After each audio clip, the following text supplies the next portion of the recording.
What is going on?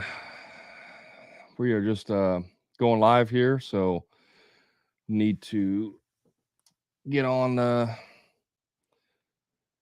get on the old Tiki Talk, and then we're ready to rock and roll. Today's gonna be really good training. It's something I've never released before, and it's going to be very valuable.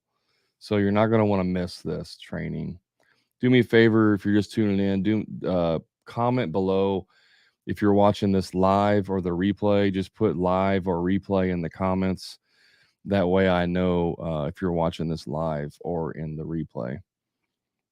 And we'll be going live here on TikTok, and then we're ready to start rocking and rolling on this training. So, all right, we are live. Let me do that there. Cool.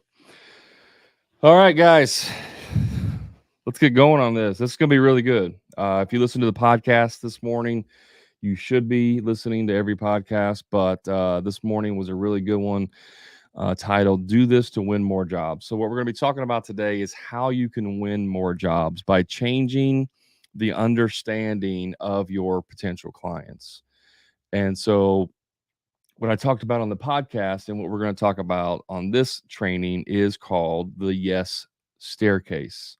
Now, this is actual training that I have inside my paid coaching programs.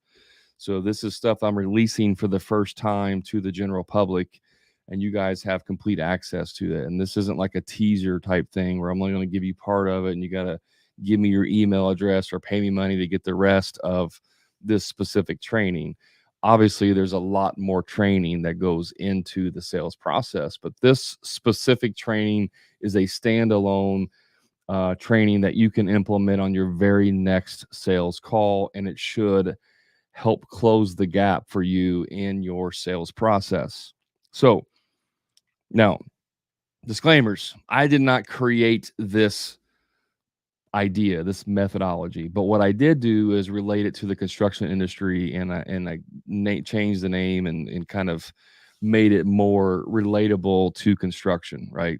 Sales has been around since Jesus walked the earth and before, and there's nothing really reinvented in sales. It just gets repackaged and redistributed in different ways, right? But a lot of the stuff, as more psychology is figured out amongst people, it starts to become a little more dialed in, a little bit better, a little bit ways of understanding people and the psychology of buying. So, the Yes Staircase, I want you to imagine that you're building a house, or you're building whatever, it doesn't matter.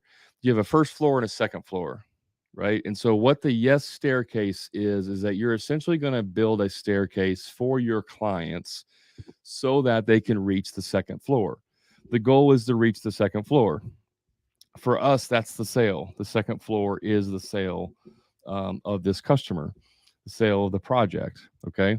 And so the Yes Staircase is you building it through the sales process. Now, if you don't know anything about me or our process, we pre qualify clients over the phone before we go out and look at their jobs. We don't answer the phone. Someone says, "Yeah, I want to get an estimate on a bathroom." And we go, "Okay, I'll come out tomorrow and give you a free estimate." We don't do that, nor should you be doing that. If you're watching this, there's no reason for you to ever do a free estimate. So, the pre-qualification process is how we find out what's important to the client. We find out what their time frame is, what their budget is. We find out a general scope of work. We find out all of these things before we ever leave our office, right? But the Yes Staircase is really more or less the framework of understanding how to build the rapport and build um, the connection with the clients through this process. Excuse me.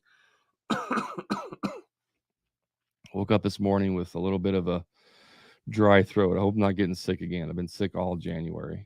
Anyways, so what we understand as contractors, and while I'm talking, do me a favor, throw in the chat what objections that you typically run across when you're talking to a customer, whether you're in their house or on the phone, doesn't matter.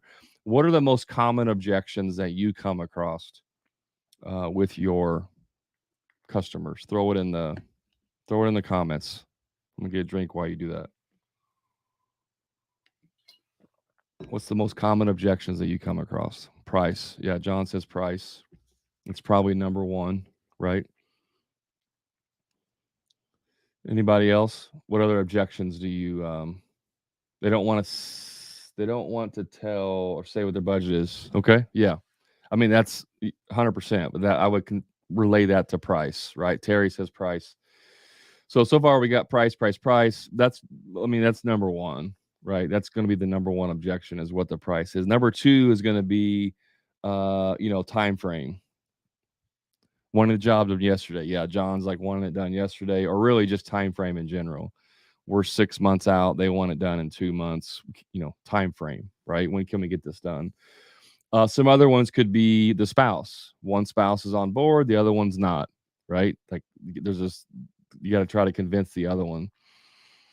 Terry says, what does it cost so much? 15 years ago, I only paid X. Yeah.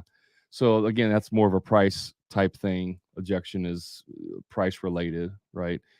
Anything else that you guys come across in terms of objections whenever you're talking with customers? So we got price and time frame. I want to see if there's any other in spouse. That was one I brought up. So price, time frame, spouse. Wish I could talk. Those are like the three main ones, right? So any other ones that you guys run across, because I want to make this really kind of customizable to you and your situation. Okay, so we'll keep going. If you want to throw them in the comments after, that's cool. Why can't you come out and look at this for free? That's a great one, Terry. Yeah, that's a great objection. Why can't you come out and look at it for free? Right. So process. We'll equate that to like the sales process. So we got time, price, spouse, and the process. Okay. Those are what we consider to be objections. And those can be objections to the customer for sure.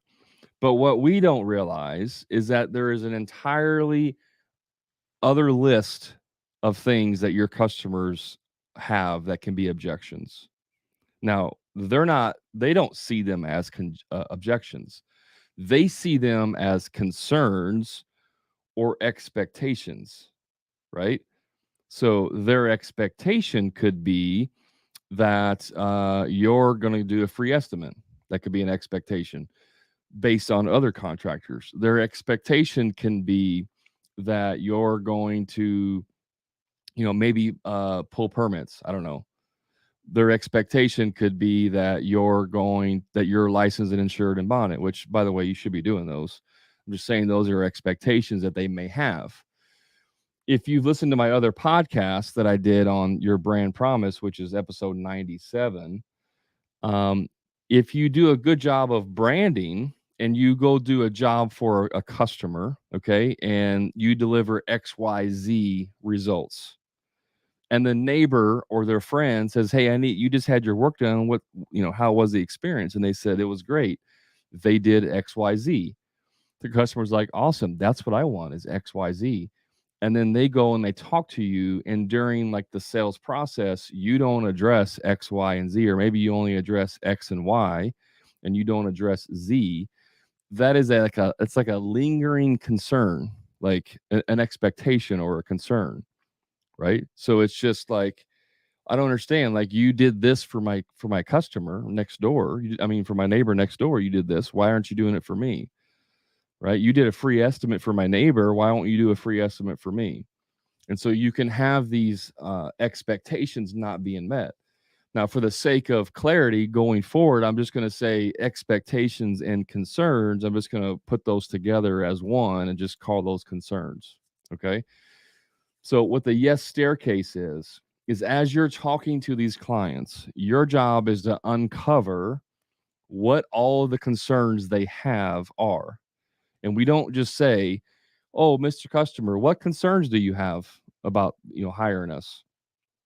What do just give me a list. Just go ahead and list them all out and give me your list of concerns. They're not going to tell you their list of concerns. And sometimes they don't even know consciously that they have a concern about something. And it may not come out until it doesn't come out until they're having a conversation with you. And all of a sudden that pops up like, oh, yeah, actually, this is a concern I have. I didn't realize I had this concern, but now that you brought this up, I actually do have a concern about it. An example could be like permits, right? Like they say, you guys don't pull permits, do you? I'm like, yeah, of course we pull permits. It's required by law. Oh, well, we did some work in the house before, and I'm afraid that it's not going to jive. It's not going to, if they come out and do an inspection or whatever, they may find some other work that we did that, ourselves that isn't legal. Well, that's a concern they have, right? But you may not know that. You may even go out there, think you pre-qualify them. You go out there, meet with them at the job. You spend 3 hours talking to them. You go through the whole process. You give the estimate. Everything's great. They like the price, and you're like, okay, let's get started. And they go, oh, one thing we forgot to ask you, you're not going to pull permits on this, are you? Well, yeah, of course we're going to pull permits. Oh, yeah, we can't do that. And if you never address that one simple concern, it could cost you a job. So the yes staircase is that when you're going through this process, every time you can basically check off a concern or check off an expectation, it's like saying yes. So an example could be they've hired contractors in the past who didn't pull permits and did things shady. They're concerned about that. So they may ask you, do you pull permits? And you go, yes, we always pull permits. Check. That's a yes. Yes, they pull permits. That for me as a customer, you've just checked off a concern that I have. Okay. So you've built the first step to the second floor. And the second floor is what we're trying to get to. Are you licensed, bonded, insured? Yes. Check. Can you get to this in 6 months? Yes. Check. And you're building this staircase. So whatever your customers have concerns about or expectations, it's your job to uncover those and make sure you address them, either by saying yes we do those, or addressing it in the terms of what's acceptable to them. And so as you're building this staircase of yeses to the second floor, the more that you check off, the closer you're getting to closing the sale. Okay. And so if you're able to mark off every single concern that they have, when they get to the top, the steps are all the way to the top, and now they have a clear path of how they can get there. And so now you've been able to mark them all off, and now they can easily see, if we hire this customer, all we have to do is walk up these steps to get what we want, because he's the one that checked them all off. And that is the yes staircase. Now, conversely, let's say you don't do a good job of answering all of the yeses, all of the concerns. Okay. So there's a couple that you missed. Maybe you got 4 or 5 concerns addressed, but there's 3 or 4 that you didn't address. They had the concerns, you didn't know what they were, and you didn't address them, or you didn't address them well enough. And we'll get into objections here in a second and how that plays into that. But let's say you don't address them all. And so now you have a staircase that's partial. Here's the second floor, here's the first floor, and your staircase only goes about right here. And so there's a void between the top step and the second floor. There's 3 or 4 steps missing. So you got like a 4 or 5 foot gap. So the only way they can make that to the second floor is they have to take a leap. They have to take a leap of faith, if you will, that you're the one that's going to be able to give them the best experience through this process. And if they talk to another contractor and he's able to articulate through calibrated questions and effective communication, and he's able to articulate that he can definitively check off all of those yeses, then he's probably going to get the job over you, because they've made that path easier to the second floor, which is where they're trying to get to. They're trying to get to that. So if you leave gaps in the staircase, they have to jump.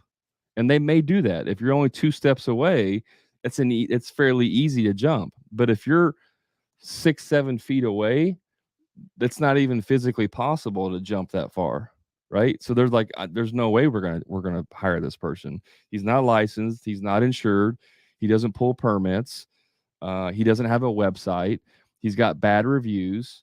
I saw on his Facebook page that he was talking about how much he hates animals, and we have dogs in our house. Like all of these different things that you're not answering yes to is you're leaving the gap bigger, and they have to take that jump. Your job is to build the staircase to them. And the better you do it, the more solid you build it, the better you dress it up and make it look like a golden staircase so it looks even shinier and well built and high quality staircase, the better you can do that, the higher probability you will have of getting the sale. The prices that we have the objections that we have, like price, time frame, free estimates, those things become less important if you can check off all of the other things. Price is usually number 3 on people's list as what's important to them. Time frame is usually like number 2, and number 1 is, do we trust this person? Does he check all of the boxes? Does he check all of the yeses for us? Does he understand that it's important that our dogs don't get hurt or lost? Because we had a remodel that we did 5 years ago, and the contractor let the dog out and he got hit by a car. And there's trauma there, right? There's trauma behind that. A contractor got their dog killed. Do you think that's going to be important to them if they got another dog and they're hiring a contractor? I can 100% guarantee you that that's going to be an important concern of theirs, is how do you treat their dogs? And by the way, complete side note, if your personal or social media pages are not optimized to show that you're a good person and that you care about what you do, and you got a picture review on your profile and you're flicking off the camera and you're, down in a beer, if that's your profile, they're going to social proof you. You guys realize that people social proof you, right? Right? They social proof you. You guys know that. They're going to go to your personal page and look you up. If you don't think that's important, you're sadly mistaken. And so, all of that stuff factors in. And they may not ask you. They may not say, we had a bad experience with the contractor 5 years ago and our dog got killed. So are you going to take care of our dog? They may not say that. They may just say it's something very subtle, like, do you guys make sure to, close the door when you're working, or do you like leave the door open the whole time you're working? That may be the only thing they ask. That's their qualification question. And if you simply say, well, we usually keep the door closed, but whenever we're taking things in and out, and if we got to move stuff, we can leave the door open, for a little bit of time. And if that's your answer, and that's not good enough for them, that's a negative. That's a negative check. And something as simple as like, yeah, that's a great question. What makes you ask? Do you guys leave the door open when you're working during the day? That's a great question. What makes you ask? Well, we had a problem. We have dogs, and we had an incident that happened 5 years ago, and a contractor left the door open. The dog got out and got killed. Oh my gosh, I am so sorry to hear that. So we need to make sure that we're putting extra precautions in place so that your dog doesn't get out then. And then boom, I just went from here to here on this contractor gets me on what's important. Yes, the price could be important. The time frame's okay, but it's very important that my dog does not get out. And so now I know I got to take extra steps, extra precautions to make sure their dog doesn't get out.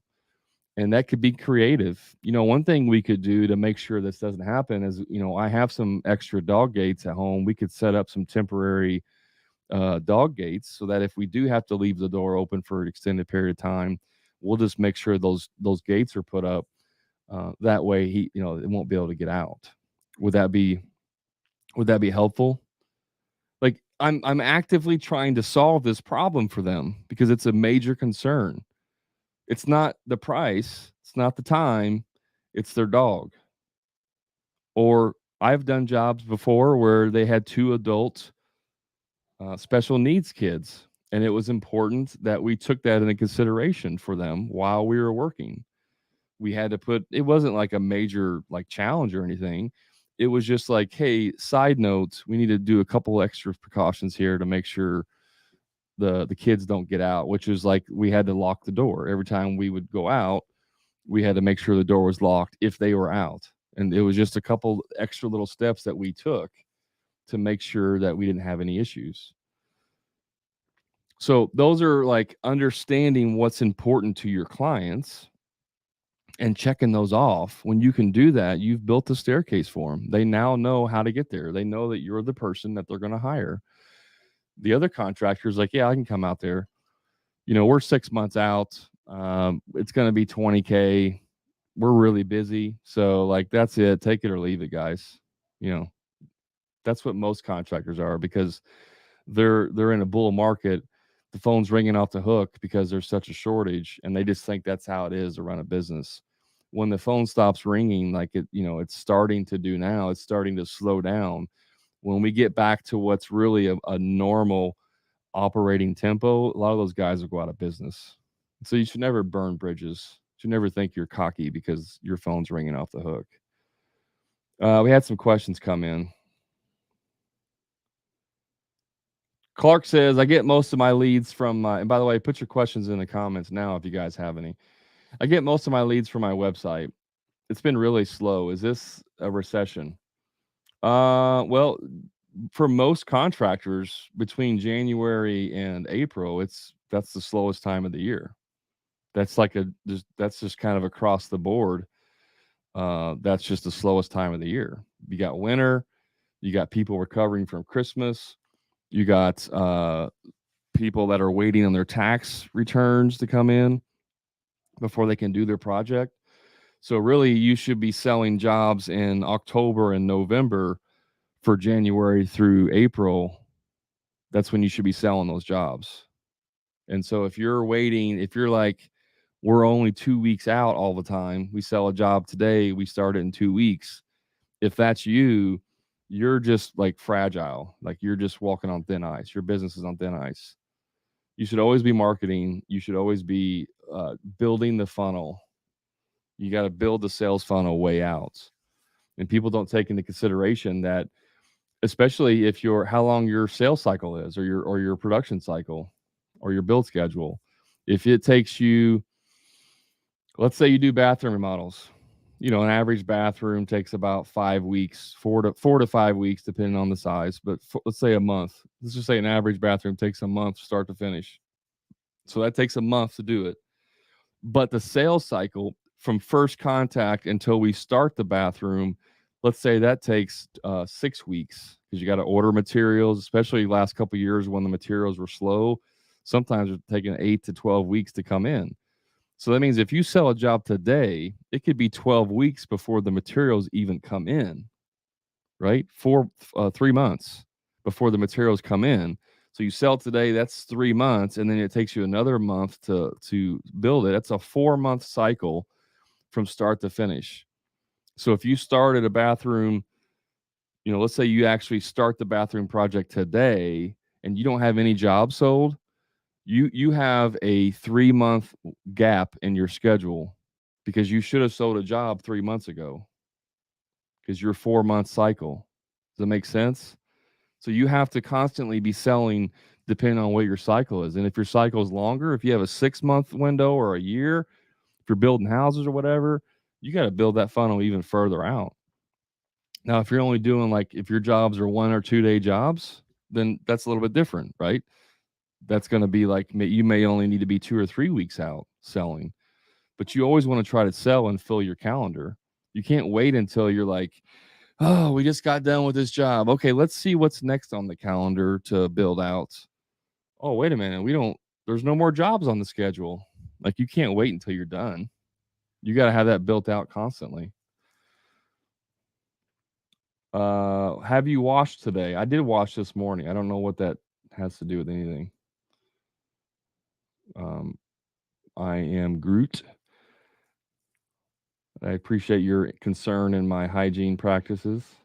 I take a cold shower in the mornings. I highly recommend it, by the way. You guys should take a cold shower. Helps remove anxiety and reduce your blood pressure and all that good stuff. Good evening from Ghana. Thank you for joining from Ghana. I appreciate it. Would you pay for leads? Nope, I wouldn't. What advice will you give if you have a lot of clients calling to hire you on a job while you're busy? Don't answer the phone while you're working on the job. Put a voicemail message on your phone that simply says, "You've called Brad's Construction. We are busy, whatever you want to say. We are busy working on clients' projects right now. We're busy meeting with potential clients. We're busy providing value to other customers. If you would like quicker service, we would recommend going to our website and filling out a work request. If you would like to leave a message, I check my voicemails every morning, at lunchtime, and in the evening, and I will call you back at the next window. Whatever. You just tell them what to do. You tell them when to expect the call from you. So if you're working on the job site on the tools and the phone's ringing off the hook, don't stop what you're doing to answer the phone. That's like the worst thing you could possibly do. But Brad, if you don't answer the call, then you lose the job, and you got to get those calls, because they're going to call the next contractor if you don't answer, and blah blah blah blah blah blah blah. Maybe, maybe, or maybe if you have a good reputation, people are willing to wait, a day or two for you to get back to them if you tell them the process. If you don't do anything and they call you and it goes, "You have called so and so. This voicemail has not been set up yet." If that's your voicemail, then you're really not serious about owning a business. Like, I'm just telling you right now. If your voicemail is the computer generated, "This voicemail box is full. You cannot leave a message." If that's you, you're not serious about owning a business. Your voicemail should give people clear and precise instructions of how to do business with you. And then you just do that. Because here's the thing about answering while you're working. Number one, your production sucks. You're sitting there sawing something, you're laying tile, you're shoveling, the phone rings. Okay. Hello? Now you just killed your production, right? Now you're frustrated because you got to answer the phone. Hello? Hey, yeah, I wanted to call and get an estimate on a project. Can we set something up? Well, I'll tell you what, I'm on the job right now. Could you just shoot me your phone number, just text me your phone number, and then when I get done working the day, I'll give you a call. That's not professional, guys. It's not professional. You're better off not answering the phone and then just calling them back later. You're not building value by answering the phone while you're working and then telling them that you're going to have to call them back later, or telling them to do another step in the process. That doesn't build value to anybody. I would, if I called you and you don't answer, I'm thinking this guy's busy. Probably pretty good sign. He's busy. If the guy answered right away, might be a bad sign. Now, don't misunderstand this. There's different levels to this game. If you're just starting out and you're a one-man show, you're not going to be able to answer the phone all the time. If you build your business and you have guys in the field and now you're not working, you're off the tools, now that gives you the ability to answer the phone. If you have an office manager or sales staff, you have the ability to answer the phone. Do you want to try and answer the phone every time? Absolutely. Is it a requirement to answer the phone to get jobs? No, it's not. If you could pick between the two, which one's better, it's going to be answering the phone. But that doesn't mean that because you don't answer the phone, that's a deal breaker and you lost everything. It's much better to have an actual step-by-step process explaining what's going on, and people will follow that if you're working out in the field and you can't answer the phone all the time. I hope that was helpful. I have about 30 to 35 clients, and it's slow. How would you go about finding new jobs, new clients? I get asked this almost every day. I have a worksheet I can send you. It's called the 33 ways to market your business. There's literally 33 different, was actually 36 because I added 3 more after I named it. There's 36 ways that you can market your business.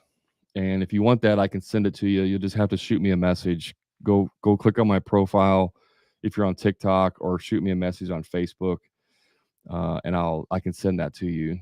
Um, but the easiest way to generate leads today is to call your past customers. Now, if you only got 30 to 35, you may not have that many clients to call, right? But you can call your past clients, check in on them, check in how the project's gone, how the work is. Did everything look good? They may say, I'm glad you called. Actually, we got another project we want you to do. The other thing you can do is to call influencers or referral sources. So no matter if you're in the construction trades, depending on what you do, there's going to be a set of different referral sources.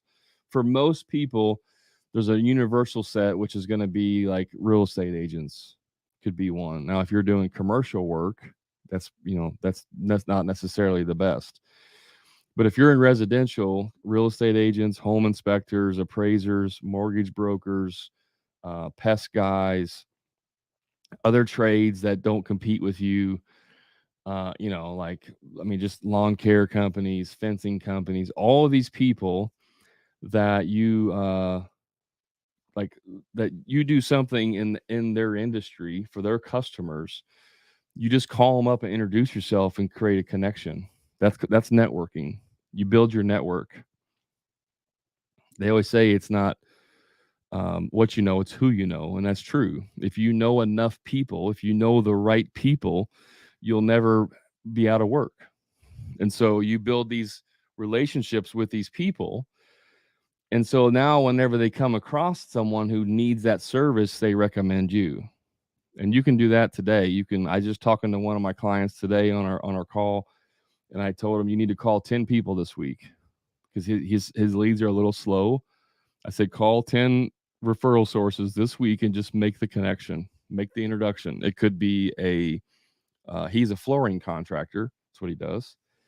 And I said, one that might be good for you is the people that do insurance claims, the whatever you call them.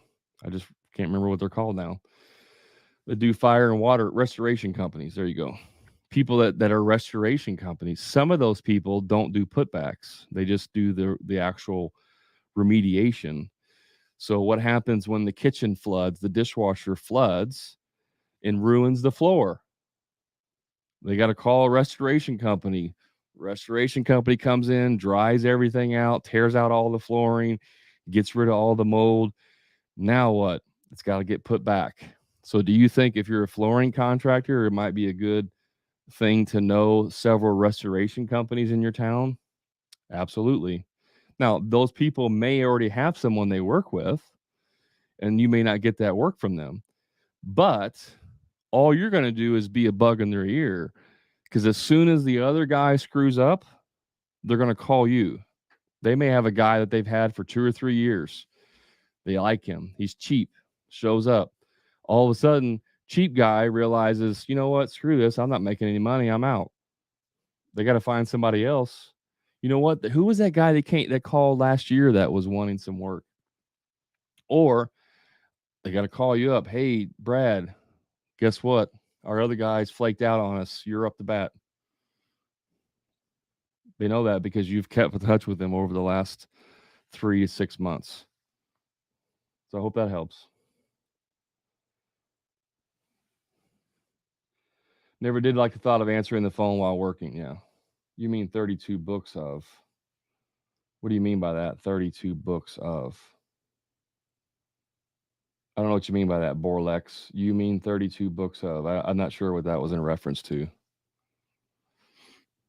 If you guys have any other questions, throw them in the chat. If you're watching live, just throw them in there. I'll answer them for you. Otherwise, we'll bring this process to an end here shortly. I do have some exciting information to share. Some new information.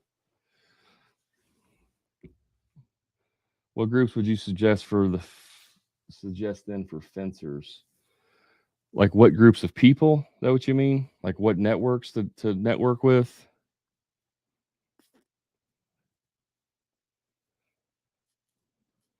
Borlex, I still don't know what you mean though. You made mention like that, which I'm interested in. What did I mention? I don't know what you're talking about. 32 books. 33 ways of marketing your business. Is that what you're talking about? You just got to reach out to me and I'll send it to you. Shoot me a message somewhere. If you're a fencing company, well, one is going to be underground utilities. Underground utilities. Why? Because guess what? When they come through and they got to fix stuff, what do they do with the fences? They got to take them down. They don't do that themselves. They usually subcontract it out. So underground utility companies make those connections. Realtors, people want to sell. They want to buy a house. Oh, it's perfect. This is the house we want, but there's no fence for our dogs. Realtor, I got you covered. I call Michael Pigeon 8 on TikTok. He's the guy I call. He'll get you taken care of real easy.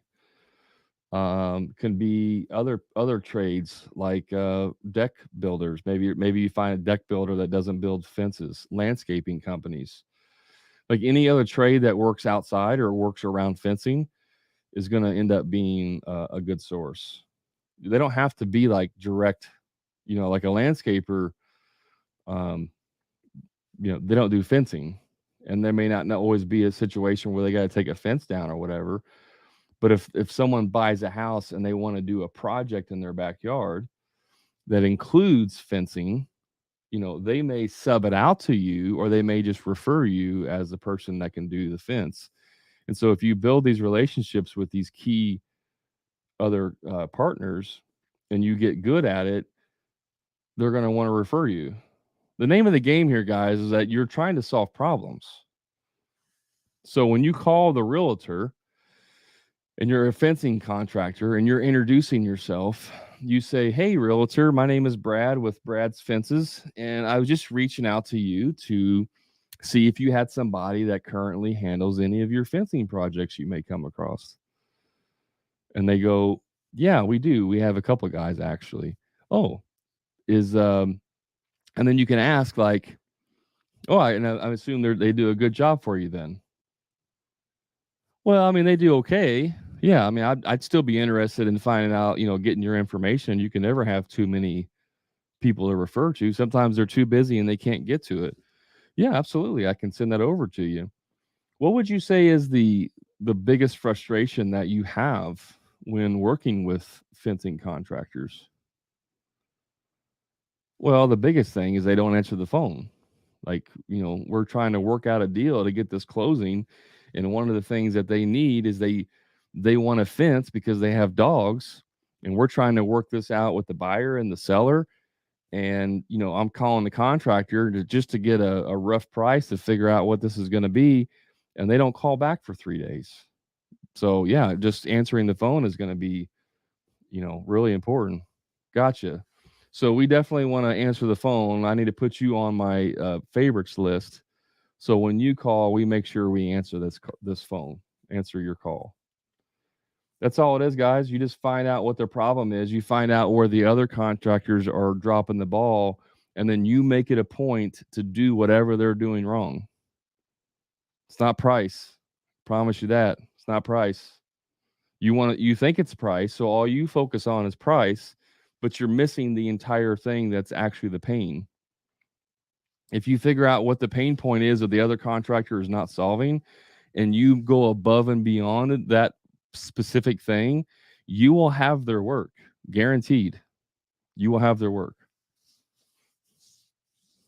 When you reach out to general contractors, if you're a subcontractor, and you reach out to general contractors to get their work.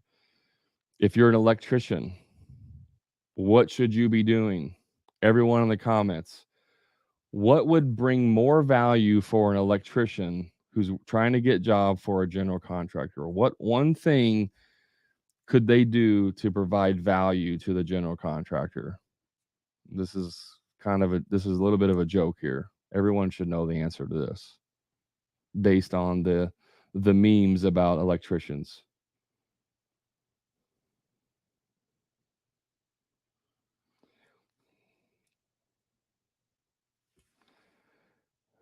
Michael says, "That's awesome. So great to hear your thoughts. Keeps opening my mind to more and more." Imagine how much information you would have access to, Michael, if you paid for it. Definitely going to have to get my phone out and start calling people. Yeah, that's always dialing for dollars. What's the average overhead for a trade business? That's a tough one because there's so many different trades. Um, I had a worksheet. I had a survey that I did, and I don't think I put on there what their overhead. That would have been a good question to ask. Um, it's really hard to say on that one because there's so many moving parts to that. If you had like a specific industry, might be able to get that a little bit closer for you, Frank. But that's a really hard, open, like general question to really ask that. Hello, electrical. What's the overhead for an electrical company? Yeah, I don't have an exact number for you on the averages. I'm trying to think. It depends on if you're a one man show, if you're a small one or two man show, if you're including your salary and the overhead, or if you're not including the salary, which I mean, it is part of your overhead. It should be included. But I would say if you're paying yourself what you should be minimum, which is like a minimum $100,000 a year plus your overhead, you'd probably be around 130. You probably have somewhere between 20 to $40,000 a year in overhead expenses. Again, depending on the size of your business and all that stuff. So if you add on $100,000 salary, then you're going to be somewhere between 120 to say 150,000 a year in overhead.